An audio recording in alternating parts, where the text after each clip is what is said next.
Olá, Juliana, que prazer ter você aqui Bom dia, conosco. prazer imenso. Estamos felizes de você estar participando com a gente. Eu que sempre acompanhamos você aí pela televisão, agora num evento nosso, que orgulho, que coisa fantástica. O cooperativismo hoje marca um golaço e a gente está muito feliz. Obrigado aí por você estar conosco aí para falar um pouco de ODS, governança, e eu já emendo deixando o palco aí com você. Bom dia, quero desejar bom dia a todos, dizer também que é uma honra estar aqui com vocês. Meu desejo seria estar pessoalmente com cada um, olhando ali olho no olho, mas ainda bem que existe a tecnologia, que aliás foi assunto do debate anterior, estava acompanhando. Eu preciso contar uma história para vocês. A minha relação com cooperativismo é bem antiga. E a minha paixão pela sustentabilidade apareceu exatamente por meio do cooperativismo. Eu trabalhava aqui no Brasil, fui escalada para ser correspondente em Nova York. Não sei se alguns de vocês acompanharam essa fase aí da minha vida. Eu cobri as eleições que levaram Barack Obama à presidência da República, cobri a crise do subprime, que foi caiu Wall Street. Bom, e eu fui procurar um lugar onde eu encontrasse alimentos orgânicos, saudáveis, e acabei fazendo parte de uma cooperativa no Brooklyn, que é uma cooperativa fundada há bastante tempo, e os associados têm diferentes funções. Eu estava ouvindo agora há pouco um nosso colega falar sobre o cooperativismo de stakeholders, né? E ali a gente tinha e tem essa preocupação muito grande de modo a que todos sejam beneficiados. Então, a gente tinha uma escala, não havia funcionários, e aí havia uma planilha, uma semana eu estava lavando banheiro, na outra no caixa, na outra repondo os grãos, e ali eu tive um aprendizado incrível, não só do cooperativismo, mas de economia circular, que é a gente pegar um recurso na natureza, usar esse recurso da melhor maneira possível, e quando não tiver mais proveito para a gente, bicho, gente, humano, a gente devolver para a natureza sem provocar prejuízos, para que isso seja reaproveitado. Então, não dá para eu mostrar, mas, por exemplo, agora eu estou usando uma calça que é de micélio, que é de um cogumelo. Quando essa calça não me servir mais, ela vai virar compostagem. Então, ela vai poder servir de adubo. Bom, dessa experiência nessa cooperativa, eu comecei ainda em Nova York a estudar capitalismo consciente, novo capitalismo, e acabei migrando também para o ESG, buscando uma formação em ESG. E o que me chama a atenção, gente, é que ESG é suco de cooperativismo, é ou não é? Tudo que está ali no ESG, e eu fico pensando aqui, voltando lá no tempo, em 2004, quando o então secretário-geral da ONU, Kofi Annan, fez uma provocação para o mercado de capitais. Ele chamou 50 executivos, 50 CEOs, e falou: olha, como é que vocês conseguem agregar metas ambientais, sociais e de governança ao mercado de capitais? Quer dizer, desde o princípio, essa história de ESG, claro, era voltado para o dinheiro. A preocupação ali era como os impactos, os eventos extremos climáticos, tudo que a gente vem provocando no planeta Terra, o uso e abuso de recursos, como isso gera riscos e oportunidades para empresas. E aí, na verdade, o que eu vejo e que tenho acompanhado, e tem até aqui um furo para contar para vocês, é que está havendo um movimento muito forte para que o cooperativismo seja líder nessa questão de ESG. Na semana passada, aliás, foi essa semana, houve um evento no Banco Central e a OCB teve lá presente, dando o posicionamento dela, como ela vê a possibilidade de o cooperativismo sair na frente em relação ao ESG, e foi um trabalho muito interessante. Eles estão fazendo uma avaliação de como isso pode ser aperfeiçoado, e eu vejo que na questão da governança é onde há um espaço incrível para crescimento. O que é a governança? A governança é exatamente como, no caso, a cooperativa lida, toca o seu negócio, toca a sua cooperativa numa relação em que todos, uma governança consciente, ela permite que todos os participantes ali, de alguma forma, direta ou indireta, da cooperativa, tenham participação nisso, sejam conscientes do que está acontecendo. E isso vale para associados, diretores, auditores, cargos de liderança. Toda a comunidade tem que entender do que se trata essa governança. Eu vejo muito por aí empresas, não estou falando de cooperativas, mas empresas que fazem lá o seu manual de ética, seu código de ética, deixa lá na recepção, imprime bonitinho, com papel legal e tudo, e não leva essa cultura ética para toda a empresa. E essa cultura ética deve ser levada para toda a cooperativa, lá de cima até lá embaixo. Todos devem entender o que é essa cultura ética, que passa por transparência, compliance, uma relação ética entre todos. Quero contar também uma história que me chamou muita atenção e a minha linha de estudos é sobre o que é fato e o que é fake em ESG. Recentemente eu vivi uma situação muito triste. Uma funcionária que trabalha aqui em casa, ela me ajuda com serviços domésticos, me procurou e falou: Dona Juliana, eu sofri um golpe. Eu recebi uma proposta para ter financiamento de uma casa, é o sonho da vida dela ter uma casa própria, e aí disseram que ela teria que dar uma pequena entrada e ela receberia um financiamento no dia 10. Chegou o dia 10, ela não recebeu financiamento nenhum, o dinheiro que ela imaginava que receberia, e aí ela descobriu que não existia nada daquilo que tinha prometido. Eu fui olhar do que se tratava e aí eu descobri que ela tinha entrado em um consórcio de uma empresa que existe há 40 anos. Agora, o que mais me chamou a atenção, ali no site da empresa tem um canal de ética, tem uma ouvidoria, tem um Fale Conosco, e nada disso é de verdade. Isso, assim, me incomodou demais. E aí até em função da minha bandeira, do que eu penso e do que eu defendo, eu fui à empresa com essa minha funcionária e fui perguntar para eles o que estava acontecendo. E eu descobri ali que não foi uma funcionária, exceção, que resolveu bater a meta lá e colocou a minha funcionária nesse consórcio sem que ela sequer entendesse do que se tratava. Várias partes, gerente, corretor, um assistente que levou ao cartório, todas essas pessoas participaram sabendo que ela não tinha a menor condição de enfrentar o pagamento das parcelas desse consórcio. Eles, inclusive, simularam lá que ela era vendedora, que ela ganhava um salário, sei lá, 3 vezes mais alto para ela ter acesso a esse sonho que, na verdade, não existia nada mais.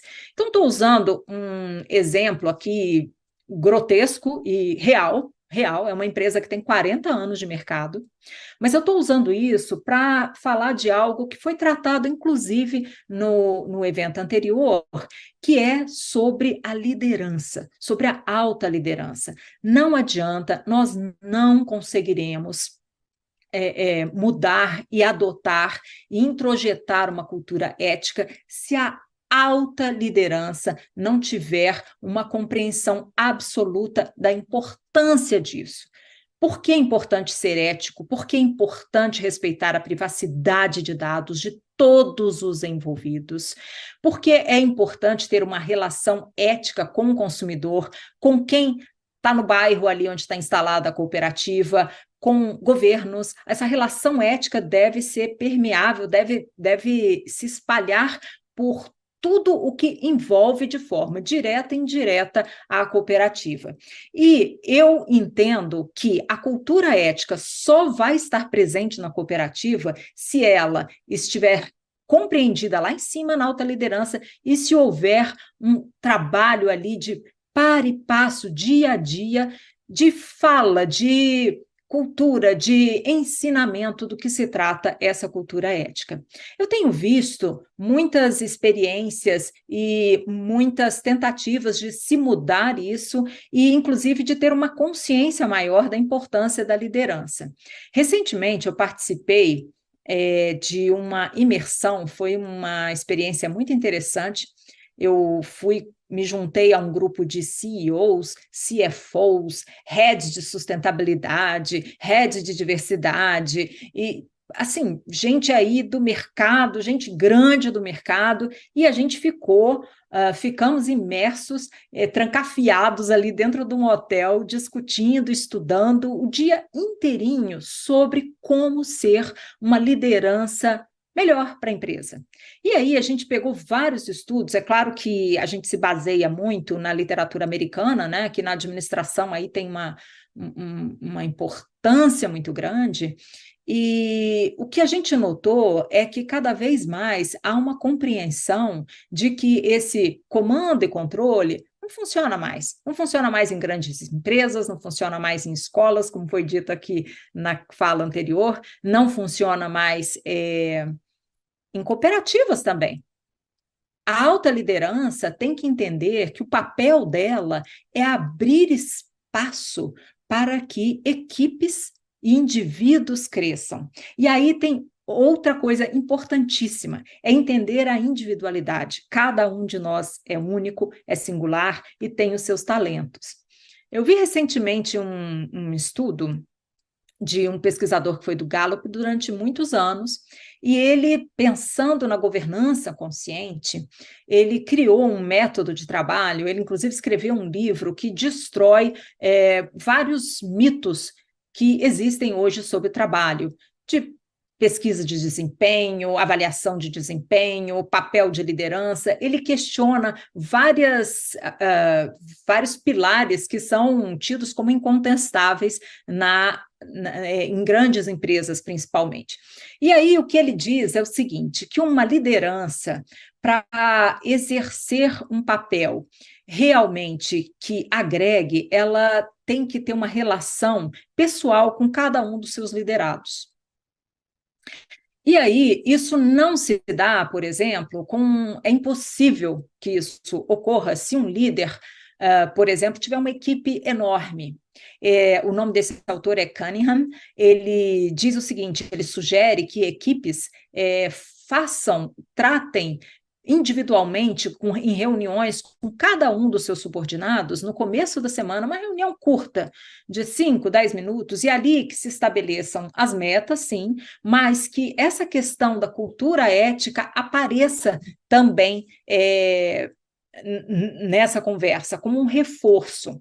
Existe uma outra teoria que diz o seguinte, quando a gente fala e a gente começa a falar sobre algo, se a gente insiste nesse assunto, se a gente reforça esse assunto, ele acaba sendo absorvido. Então, estou aqui falando com a Débora Ingrisano, da OCB, que acabou de me mandar uma mensagem, que ela está acompanhando também a gente, e eu fico muito encantada com esse avanço do cooperativismo, né, em direção a essa governança consciente mesmo, que eu acho que é o caminho, e eu acho que eu tenho visto várias iniciativas já acontecendo, porque as coisas estão mudando mesmo.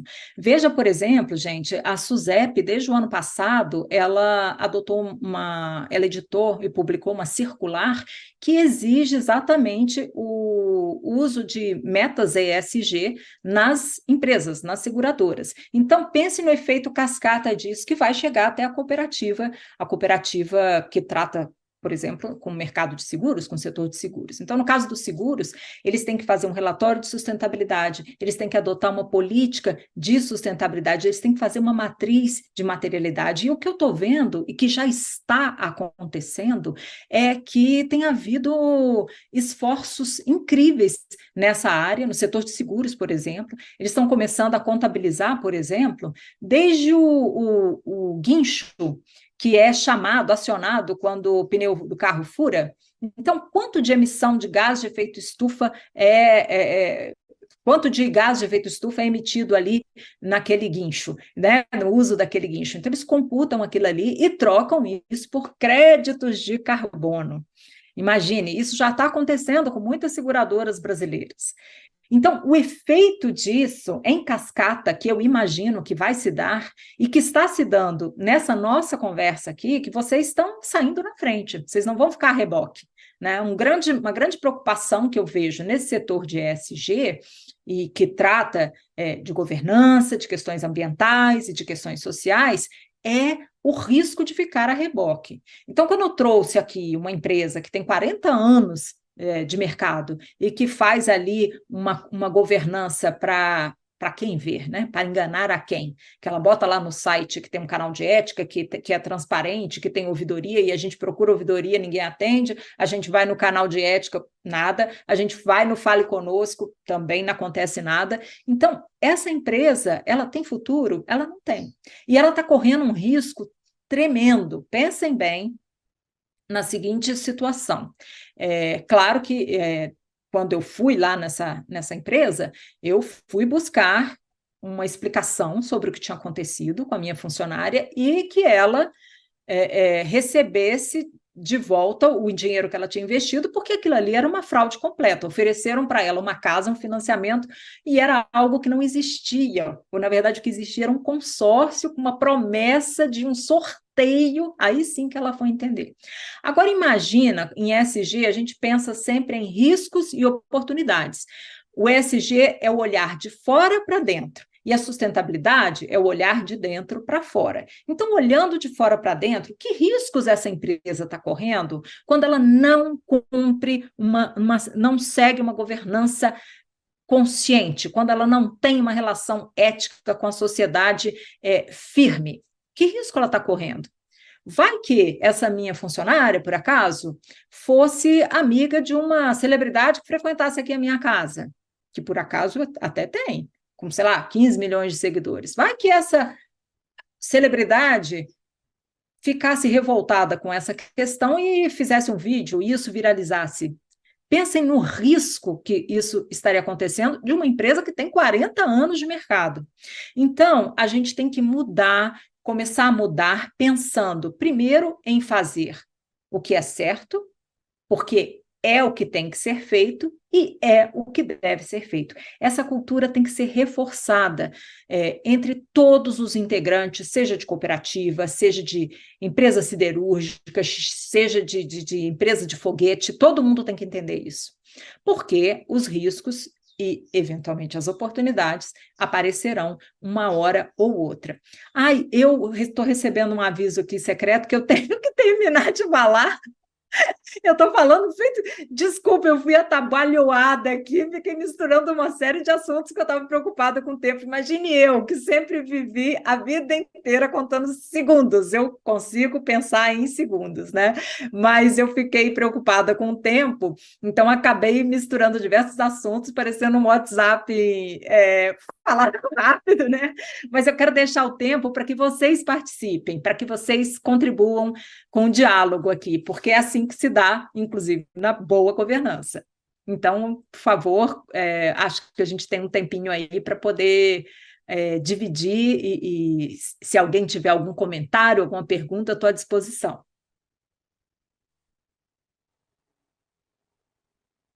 Olá, Juliana. Eu estou aqui olhando, chovendo comentários, não é comentários, chovendo comentários. Né? Bem da própria Débora, que você acabou de citar aqui, da OCB. É um tema que... Ela falou ontem, ela esteve com a gente ontem, ela trouxe, junto com a Maria Flávia e Rodrigo Casagrande, um painel para falar de ESG, que é um tema assim, que a gente aprecia muito, nós de Mudocop, o cooperativismo de uma forma geral aprecia muito. E assim, é fascinante o tema que você trouxe, a sua fala, e está trazendo bastante provocações nos nossos grupos, isso estou achando fantástico. Então eu vou fazer uma pergunta para você, Juliana, sobre o seguinte. Uma pessoa me perguntou aqui o seguinte: para garantir que todos os colaboradores sejam integrados, como garantir que todos os colaboradores sejam integrados de forma efetiva? Quais os erros que as lideranças podem cometer em um ambiente de coletividade que pode afetar diretamente os resultados? O que eu percebi aqui é aquela diferença entre o remédio e o veneno, está na dose. O que você tem a dizer sobre isso? Eu gosto demais da história de um CEO, o nome dele é Hubert Joly. Ele é francês, ele é incrível, ele sempre estudou nas melhores escolas, ele fez Harvard, ele é isso, ele é aquilo outro. E aí ele foi chamado para ser CEO de uma empresa lá nos Estados Unidos, que era uma empresa que vendia eletrodomésticos e Era uma empresa de muito sucesso, até que um dia surgiu a internet e as pessoas passaram a ir na loja para escolher o eletrodoméstico e depois comprar a TV pela internet. E a empresa entrou numa crise terrível. E ele, que nunca tinha trabalhado com varejo, foi para essa empresa. E aí ele se julgava a pessoa mais perfeita do mundo. Ele era perfeito, ele era incrível, ele sabia tudo.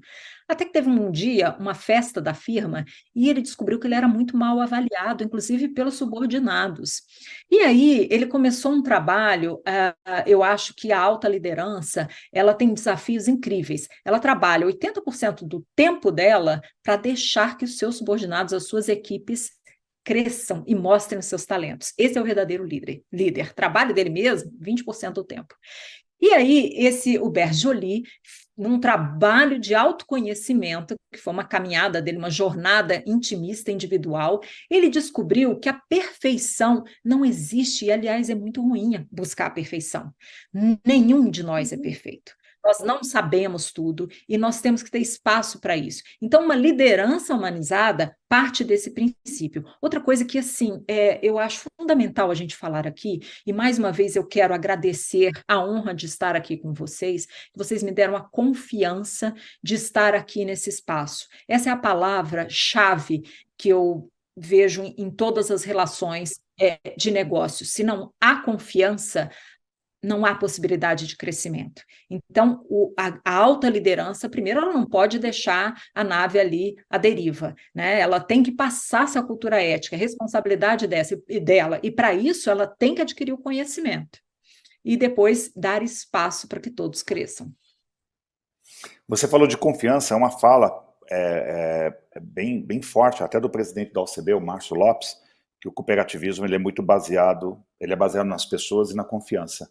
Então, confiança dentro do cooperativismo é uma coisa que é levado muito a sério. Eu costumo, quando as pessoas perguntam para mim, ô Luiz, como que eu faço para entrar no cooperativismo? Eu digo, você tem que conquistar a confiança das pessoas, sabe? Tem que confiar, começar tendo essa confiança com as cooperativas, senão você não consegue fazer negócios. Tem uma outra pergunta aqui, Juliana. Um dos grandes gargalos do cooperativismo ainda é a comunicação. Comunicação para dentro, comunicação para fora, as pessoas ainda desconhecem aí o cooperativismo. E aí tem uma pergunta que diz o seguinte: além de engajar as equipes, hoje em dia se tornou importante também atrair novos colaboradores. Como enfrentar esse desafio? Como se comunicar com os colaboradores? Ele cita aqui os antigos e os novos colaboradores da cooperativa. Nossa, que pergunta excelente. Vejam por mim, até 2007 eu não sabia nada de cooperativismo. E eu caí numa cooperativa em que eu era uma associada, assim, era um modelo de cooperativismo ali, raiz, né? Assim, né? Eu percebo isso mesmo, e a gente enfrenta. Até tinha separado um videozinho, mas não vou passar aqui não, porque vai tomar muito do nosso tempo, mas todos nós temos vieses. Todos nós temos preconceitos, nós assumimos pontos de vista sem ter o real conhecimento, e eu vejo que isso afeta muito o cooperativismo. Há muita desinformação em relação ao cooperativismo. Comunicar é fundamental. Para nossa sorte, com o avanço da tecnologia, com isso que a gente está fazendo aqui nesse exato momento, que é a possibilidade de estarmos conversando virtualmente, eu acho que a comunicação ela se dá com mais facilidade. Então, uma sugestão que eu faço para lideranças é usar esses mecanismos, usar esses canais. Todo mundo tem conta em rede social, vamos falar mais em redes sociais sobre do que se trata, do que é o cooperativismo. Hoje até peço agora, se alguém puder, fazer uma foto da gente aí, publicar lá no meu Instagram, será um prazer imenso reproduzir isso, porque eu sou apaixonada pela ideia do cooperativismo, eu acho realmente, sinceramente, que é uma fortaleza enorme e não é bem divulgada, bem comunicada. E essa comunicação, eu acho que é importante a gente ressaltar que ela deve ser interna também, que eu vejo que é um problema que existe no cooperativismo, que às vezes até mesmo internamente não há uma compreensão do valor que é o cooperativismo. Excelente. Juliana, estamos com o tempo esgotado. Eu quero, assim... É uma delícia, né? Eu falo, Eu brigo com a minha equipe, que eu falo que o Cop Talks deveria ser uma semana, começar às 8, terminar meia-noite, a gente bater papo. Se fosse presencial seria melhor ainda, porque daí a gente puxa um café, puxa uma água, puxa um chimarrão, porque o pessoal do Sul toma muito chimarrão, mas enfim, nosso tempo esgotou. Eu quero imensamente agradecer a sua participação. Para mim foi uma grande surpresa quando você falou para mim que estava envolvida com cooperativa. Então, de antemão, eu já te digo que as portas da Mundocop estão abertas para você. O quanto você quiser participar com a gente, com o cooperativismo, tá aí os nossos contatos, depois eu vou estar passando para você. E obrigado mesmo por você trazer essa provocação, essa reflexão para a gente. E contem comigo sempre, porque eu acredito, de fato, no cooperativismo. Acho que é uma joia que nós temos e algo muito especial, principalmente aqui no Brasil. Então, contem comigo.